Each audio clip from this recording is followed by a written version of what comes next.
kusoo dhawaada macadka macrifa saddex muasasatu tawciya alislaamiya ay ka hirgelisay aaga huda xaafada calaamada.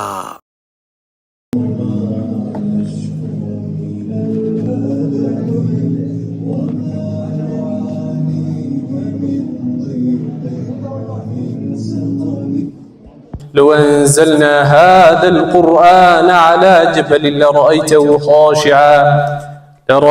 خاشعا متصدعا من خشية الله وتلك الأمثال نضربها للناس لعلهم يتفكرون. هذا ودن إلهي بأسكاله سبحانه وتعالى إله إسلام كان يقول عافمات كنا سيئي نبدأ نسيئي إنتان دبديد وانو مهنقيا شيخ سعد يتيم كلا شقيا هوشان ماركت ku hawlan dacwada ah in dadka diinta Ilaahay la baro waxa weeye qofku haduu dadaalo oo baran kara iyadoo xataa waqti badan aan ku bixin waxa la sheegaa in la raaho Sheikh Sabtiile waxa la yiri sabtidu kaliya wax baran jiray Sabtiile loo bixiyay sabtido dhan gal horiye gal dambiye habeenkii isku bixin jiray muddo dheer buu waday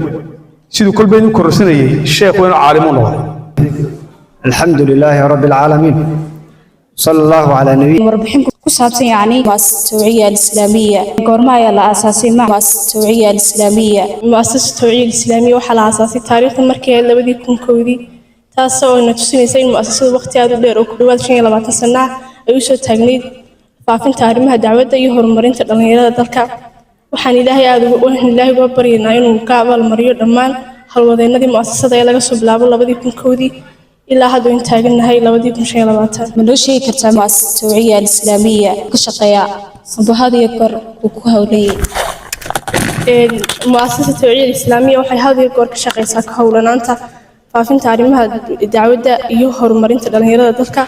يسلو كلا كرقادة كابد الدكسية يكرقادة وعي تدلني ذلك. من شيء كرت أريمر دورة أو قبصومي مؤسسة التوعية الإسلامية أو قبصومي مؤسسة التوعية الإسلامية أريمر دورة أو كمديهين isku xidhka dacwada dugsiyada dawladda 2010 isku xidhka dacwada dugsiyada madaarista 2008 iyo isku xidhka dacwada dugsiyada private-ka iyo muxaadarooyin ay culimada waaweyn dalku qabatay oo ay muassasadu soo agaasintay sameynta macdi bilaash ay muassasadu aasaastay iyo sameynta lajnada taawun ee gobolada dalka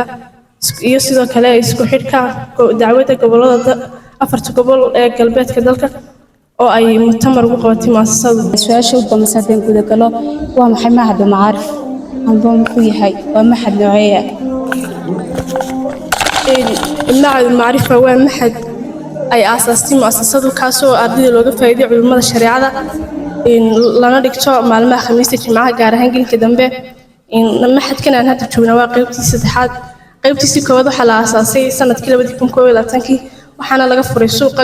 gaar ahaan goobta mahad dacwa ardaydiisina waxay ka qalin jibiyeen sanadkii 2024 qaybtiisii labaad waxaa laga furay xaafadda New Hargeysa balse nasiib darrkaasi maanu suurtagelin qaybtiisa saddexaad waa kan aan maanta joogno ee hana qaadiyeen maanta xafladiisa joogno arday waxaana la inooga furay xaafadda calaamada arday aad u fara badan oo ka faa'iideysteen runtii ilaahay fadligiisa weeyaan taasna waa wax ilaahay loogu mahadnaqo. عن كل ما تجوجنا معرفة صدح معك بلاشك أرضيدو أي كفاءة السنة شريعة معرفة صدحنا وهرتينا أرضي بسوق الانشبيسية دفعتك وانين دوان إن شاء الله أي قلن شبين دونان أو أي ماركتي waxbarashada aan u dhameyn doono imika ina mada rag badan baa kamid ah gudida dacwada ee lajnatu taawun li dacwati almadaaris ee dugsiyada dhigta isla markaana macadka ka faa'iideysta isla markaana dugsiyada dacwada ka wada ka hadafka aan u aasaasnay macadkan bilaashka ah wuxuu ahaa kaasum buu ahaa inay ardaydu dacwada ku faa'iideystaan naftooda ku anfacaan waalidkooda dalkooda ku anfacaan dhalinyarada asxaabtooda ana ay dacwada ku gaarsiiyaan oo baligu cani walaw aaya ay ka dhabayno socdo inaan adduunyo urursado ama aan lacag ka faa'iido meesha waayo 20 sano dad baan wuxuu dhigayay